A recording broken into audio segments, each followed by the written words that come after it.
आज हमारे गौतम बुद्ध ने बहुत बड़ी बात बताई है दोस्तों। इस वीडियो को ज़रा ध्यान से सुनना। चुप रहने के फ़ायदे। चुप रहने के रहस्य क्या हैं, आइए हम बताते हैं। एक दिन गौतम बुद्ध अपने शिष्य के साथ एक गांव से निकल रहे होते हैं। तभी वहां पर एक आदमी आ जाता है और गौतम बुद्ध के सामने आकर खड़ा हो जाता है।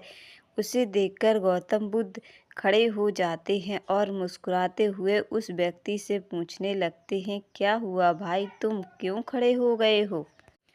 जब गौतम बुद्ध ने उस आदमी से पूछा तो पता है उस आदमी ने क्या जवाब दिया। उसे देखकर ऐसा नहीं लगता कि शायद उसे साधुओं की पहचान नहीं है, लेकिन लगता तो ऐसा है जैसे कोई एक पागल है। क्योंकि जब गौतम बुद्ध और उनके शिष्यों को एक नदी किनारे जाते हुए देखा तो वो जोर जोर से हंसने लगता है। इस हंसने का रहस्य क्या है, आइए हम बताते हैं आप सबके सामने। जैसे ही वो इंसान गौतम बुद्ध को और उनके शिष्यों को देखकर जोर जोर से हंसने लगता है, उस आदमी की बात सुनकर गौतम बुद्ध के पास जो शिष्य थे उन्हें बुरा लग गया और वो जोर से क्रोधित होने लगे। फिर उस आदमी के पास जाते हैं और उस आदमी को बुरा भला कहने लगते हैं कि तुम्हारी हिम्मत कैसे हुई हमारा मजाक बनाने की। फिर गौतम बुद्ध आते हैं और अपने शिष्य को समझाने लगते हैं। इतना सुनने के बाद गौतम बुद्ध ने अपने शिष्य को कुछ न कहने से मना कर दिया, लेकिन जब उनके शिष्य महात्मा बुद्ध के करीब देखने लगते हैं, यानी उनकी तरफ देखने लगते हैं, तो गौतम बुद्ध कुछ नहीं कहते, बस थोड़ी सी मुस्कान लेकर अपने शिष्यों को शांत रहने के लिए कह देते हैं। जब गौतम बुद्ध कुछ नहीं बोले तो ये बात उनके शिष्य को बहुत बुरा लगा और वो गौतम बुद्ध को छोड़कर जाने लगता है। जब गौतम बुद्ध ने पूछा अपने शिष्य से आखिर बात क्या हुआ, तो शिष्य ने कहने लगा, गुरुजी, अगर हमारा हर कोई राह चलता आदमी ऐसे ही मजाक बनाता रहेगा और आप कुछ नहीं कहोगे तो मुझे आपके साथ नहीं जाना है। अपने शिष्य की बात सुनकर गौतम बुद्ध ने फिर उसकी बात का जवाब दिया और कहा, हमारी एक बात ध्यान से सुनो। अगर हम रास्ते पर जा रहे हों और कोई भी व्यक्ति हमें तोहफा दे और हम उस तोहफे को कबूल नहीं करें तो वो तोहफा किसका होता है? फिर शिष्य ने कहा, गुरुजी, अगर कोई तोहफा हमें देता है, अगर हम उस तोहफे को कबूल नहीं करते तो वो तोहफा उस देने वाले का होता है। तो गौतम बुद्ध ने कहा, वही तो हमने किया है, वो हमें क्रोध देना चाहता था, वो हमारा मजाक बनाना चाहता था, लेकिन हमने उसकी बात का जवाब नहीं दिया, तो अब वो क्रोध और तोहफा किसका हुआ?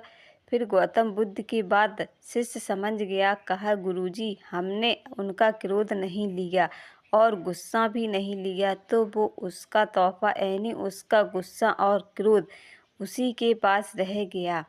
फिर शिष्य अपने महात्मा बुद्ध से माफ़ी मांगने लगता है, गुरुजी, मुझे माफ़ कर दो, मैंने आपको समझने में बहुत बड़ी भूल कर दी है।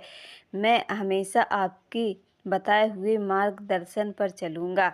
दोस्तों, आपको इस कहानी से क्या सीख मिलती है, हमें कमेंट करके ज़रूर बताएं। आपके पास हमारी वीडियो पहली बार पहुंच रही है तो प्लीज़ हमारे चैनल को लाइक और सब्सक्राइब कर देना और हमें कमेंट करके ज़रूर बताएं कि आपको हमारी ये कहानी कैसी लगी। तो चलिए बिना देरी करते हुए फिर मिलते हैं नेक्स्ट वीडियो में। तब तक के लिए धन्यवाद। आज हमारे गौतम बुद्ध ने जीवन का सबसे बड़ा सत्य बताया है। अगर हम अपने आप की नहीं सुनते तो हम जीवन में कभी भी सफल प्राप्त नहीं कर पाते हैं, क्योंकि हम दूसरों की बातों में जल्दी आकर अपना विनाश की ओर कदम बढ़ा लेते हैं। लेकिन ये बात हमें समझ नहीं आती है। तब तक इंसान खुद अपने बलबूते पर खड़ा नहीं होता। इंसान खुद खड़ा नहीं होगा जब तक हम कुछ भी नहीं कर सकते, क्योंकि हम सबसे बड़ा अपमान उसका कर देते हैं जिसके बारे में हमने कभी सोचा भी नहीं होगा।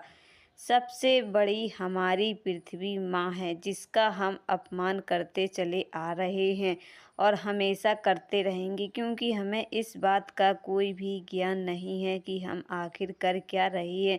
सबसे पहले हमें पृथ्वी माँ का सम्मान करना चाहिए। हमने सब मिलकर धरती माँ को इतना दुखदाई बना दिया है कि जिसके बारे में सोचना भी कल्पना नहीं कर सकते हैं। हम उस माँ के बारे में कभी भी दुख का अंदाज़ा नहीं लगा सकते हैं, लेकिन हम क्या करते हैं, सिर्फ अपने अहंकार में भूल जाते हैं। यही तो हमारे गौतम बुद्ध का उपदेश है। आइए सुनते हैं इस कहानी में।